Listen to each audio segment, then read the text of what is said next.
सुप्रभात प्यारे बच्चों, आप सबका एक बार फिर मेरे इस वीडियो क्लास में स्वागत है। बच्चों, आज हम लोग संत कबीरदास जी द्वारा रचित साखी नामक पाठ से उनके कुछ दोहों का ससंदर्भ व्याख्या इस दोहे के अंतर्गत पढ़ेंगे। बच्चों, इस साखी शीर्षक कविता में कुल 21 दोहे संकलित हैं और सभी दोहे का संदर्भ एक ही है, जो कि आपको स्क्रीन पे दिख भी रहा होगा। इसका संदर्भ है अजपा जपका पाथेय लेकर निर्गुण निराकार ब्रह्म की साधना करने वाले, व्यवहार से अक्खड़, स्वभाव से फक्कड़, वाणी के डिक्टेटर संत कबीरदास जी के श्रीमुख से निःसृत प्रस्तुत साखी महात्मा धर्मदास द्वारा संग्रहित बीजक से ली गई है, जो कि हमारी पाठ्य पुस्तक हिंदी में साखी शीर्षक के अंतर्गत संकलित की गई है। यही संदर्भ बच्चों पूरे 21 दोहे के अंतर्गत रहेगा। पहला दोहा है हम लोगों का बच्चों, बलिहारी गुरु आपने द्यो हाणी कै बार, जिन मानिस तै देवता करत न लागी बार। संदर्भ पूर्व में मैंने आपको बताया ही। इसका प्रसंग है प्रस्तुत अनुभूतिजन्य साखी में गोविंद से भी बड़े गुरु की महत्ता का वर्णन करते हुए संत कबीरदास जी कहते हैं कि बलिहारी गुरु आपने द्यो हाणी कै बार, मैं अपने गुरु पर अनेकों बार बलिहारी जाता हूँ, अर्थात न्योछावर होता हूँ। द्यो हाणी कै बार, और बार बार अपने इस शरीर को अर्पित करता हूँ या अर्पित कर सकता हूँ। जिन मानिस तय देवता करत न लागी बार, जिन गुरु ने अपने ज्ञान के द्वारा मुझ जैसे सामान्य मनुष्य के भीतर देवतुल्य गुण प्रदान करने में तनिक भी देर नहीं लगाई। अर्थात यहाँ पर संत कबीरदास जी ने अपने आप को मनुष्य से देवता बनाने में जिस बात का उल्लेख किया है, उसका तात्पर्य यह नहीं है कि गुरु ने उन्हें देवता बना दिया। कहने का तात्पर्य कि वे इंद्र वरुण आदि देवताओं के बगल में बैठने लगे, बल्कि उसका तात्पर्य यह है कि गुरु ने अपने सद उपदेशों के द्वारा संत कबीरदास जी के भीतर देव सुलभ सद्गुणों का विकास कर दिया। यहाँ पर अभिप्रेत अर्थ अभिधा शब्द शक्ति से न ग्रहण करके लक्षणा शब्द शक्ति द्वारा ग्रहणीय है।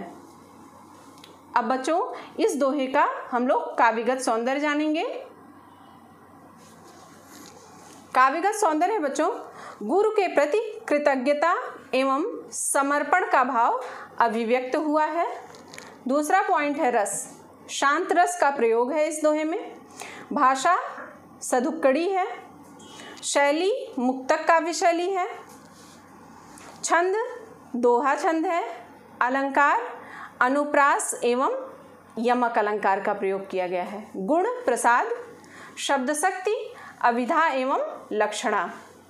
भाव साम्य इसका जान लीजिए बच्चों। इसी भाव को अभिव्यक्त करते हुए संत तुलसीदास जी ने भी लिखा है, श्री गुर पद नख मणिगन ज्योति, सुमिरत दिव्य दृष्ट ही होती।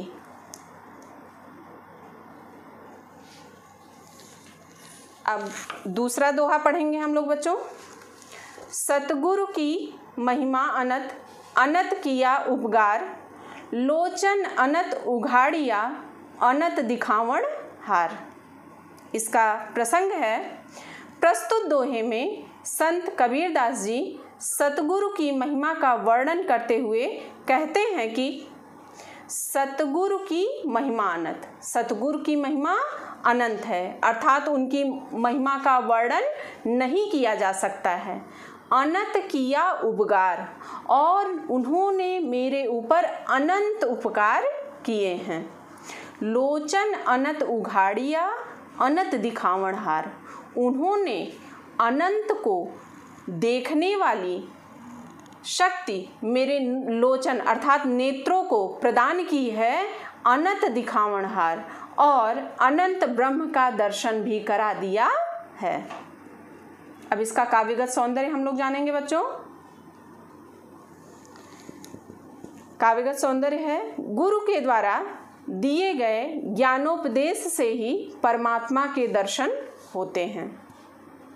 रस, शांत रस का प्रयोग किया गया है यहाँ पर। भाषा सदुक्कड़ी, छंद दोहा, अलंकार अनुप्रास एवं यमक अलंकार है। गुण प्रसाद गुण है। शब्द शक्ति लक्षणा। भाव साम्य इसका जान लीजिए, कबीरदास जी ने अन्यत्र भी कहा है, गुरु गोविंद दोऊ खड़े काके लागों पाए, बलिहारी गुरु आपने गोविंद दियो बताए। तीसरा दोहा पढ़ेंगे बच्चों अब हम लोग। दीपक दिया तेल भरी बाती दई अघट, पूरा किया विसाहुणा बहुर न आवो हट। इसका प्रसंग है बच्चों कि प्रस्तुत दोहे में संत कबीरदास जी अपने ऊपर गुरु के द्वारा दिए गए ज्ञान के प्रभाव का वर्णन करते हुए कहते हैं कि दीपक दिया तेल भरी, कि गुरु ने उन्हें प्रेम रूपी तेल से भरा हुआ ज्ञान रूपी दीपक दिया। बाती दई अघट, और उसमें कभी न घटने वाली एवं ईश्वर को पाने वाली लगन रूपी अक्षय बत्ती भी डाल दी, और इस अद्भुत ज्ञान रूपी दीपक के प्रकाश में कवि की सांसारिक वासना भी समाप्त हो गई। अब उन्हें सांसारिक भावनाओं का क्रय विक्रय नहीं करना पड़ेगा। पूरा किया विसाहुणा बहुर न आवो हट, उन्होंने अपने जीवन का फेरा पूरा कर लिया है, इसलिए इस हट अर्थात संसार रूपी बाजार में उन्हें फिर नहीं आना पड़ेगा, क्योंकि ईश्वर को पाने के बाद उनकी आत्मा ब्रह्ममय हो गई है। पर ब्रह्म सनातन है, उनका जन्म मरण नहीं होता है। ब्रह्म में लीन हो जाने के बाद कवि को जन्म मरण से मुक्ति मिल गई है एवं उन्हें संसार रूपी बाजार में फिर दोबारा आना नहीं पड़ेगा। अब इसका काव्यगत सौंदर्य जानेंगे बच्चों हम लोग। प्रस्तुत दोहे में कवि ने प्रतीक का प्रयोग किया है। यहाँ ज्ञान दीपक का, ईश्वरीय प्रेम तेल का तथा ईश्वर को पाने की लगन बत्ती का प्रतीक है। रस शांत रस का प्रयोग है। भाषा सदुक्कड़ी भाषा है। छंद दोहा छंद है।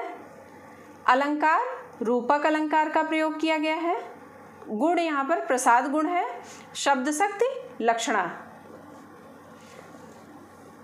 तो इस तरह से बच्चों आज के इस वीडियो में हम लोगों ने साखी नामक पाठ से 3 दोहे का ससंदर्भ व्याख्या पढ़े हैं और उम्मीद करती हूँ कि आपको ये व्याख्या अच्छे से समझ में भी आई होगी और इसे आप लोग ध्यान से पढ़कर अपनी कॉपी में नोट भी कर लीजिएगा, क्योंकि महत्वपूर्ण है। मिलते हैं अगले वीडियो में। धन्यवाद।